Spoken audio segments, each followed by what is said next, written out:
Hey everyone, it's Kat. How are you? Hope you're doing well on this day. I wanted to come on and just do a really quick share about food and our relationship to the vibrational frequencies of different foods and the effects on our bodies. I'll give you a little story, a little bit of information about my particular journey with food. This body that I incarnated in this lifetime has always struggled with maintaining a certain weight, has struggled with addiction to sugar, and has developed a coping mechanism around emotional regulation and eating. When I would say maybe almost 12 years ago, I decided to have the gastric bypass weight loss surgery as a last resort to essentially save my life, to save my life so that I could be around longer for my child and myself and to complete the mission that my soul signed up to do. So, that said, during this whole spiritual journey that I've done, I've learned a lot. I have been off of red meat and pork and certain things for a while. I am really invested in eating more live foods, plant-based foods. I do eat certain meats every now and then, chicken, seafood and things.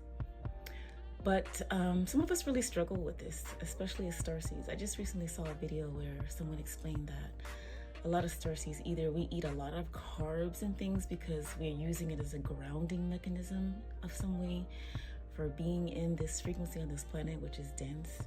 And then some of us are more evolved and have totally moved into plant-based and raw, which is really where we should be headed, and I agree with that.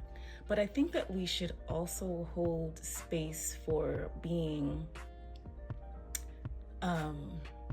gentle and forgiving and mindful of ourselves on this journey.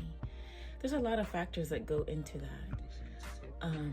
Just different shifts of mindset that can happen slowly. Like when I do eat chicken, I try to get organic.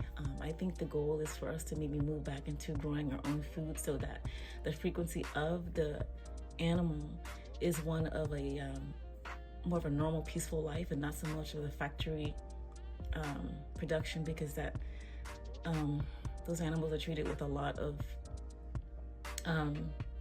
disregard for the life force, and so they carry a lot of dense, sad, and type of energy. But we have to do everything in steps. One of the things that I do is I thank the animal for giving its life. On some level, every being decides to come down in this planet and fulfill some sort of experience or mission. So on some level, these animals know that they are going to be used for consumption. But I do always try to give thanks to the animal. If it's a plant or herb, I do that. I also speak over my food energetically so that if that particular animal, like say I can't get organic chicken, or someone that has grown this chicken in their small farm and it's lived a happy life, I speak over the energies of the food and I ask that the impurities and the energetic impurities and densities be removed or somehow deflected as it enters into my body so that I can absorb the nutrients from it that is needed, but not the energetic density that the animal has gone through. And I do thank the animal for its life.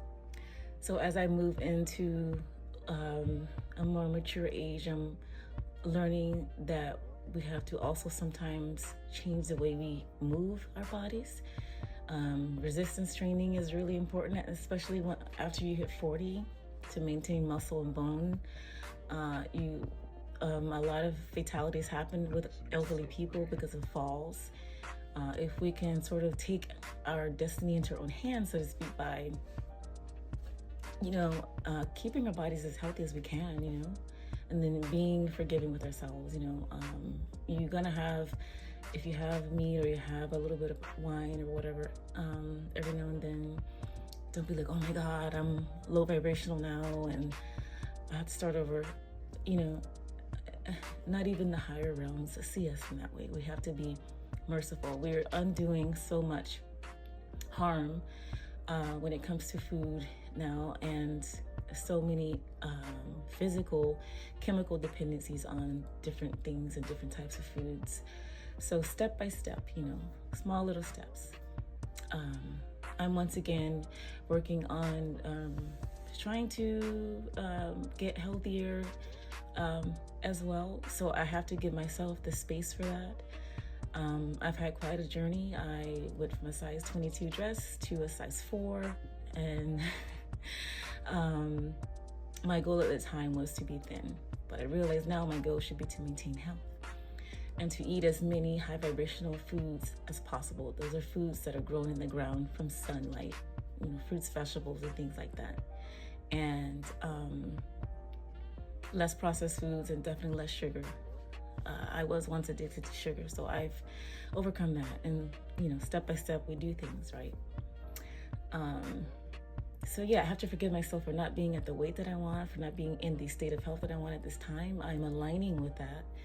And I know that reality is already mine.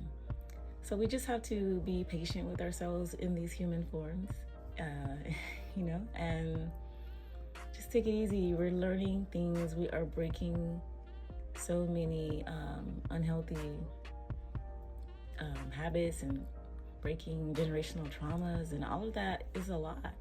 So don't put the pressure on yourself to try to do everything perfectly and at once. It's just not how it's going to work. The point is that we're trying. And so we're all moving towards being healthier. We're all moving towards, I believe, what I consider to be being able to live in higher dimensional realities where there are beings that exist off of light.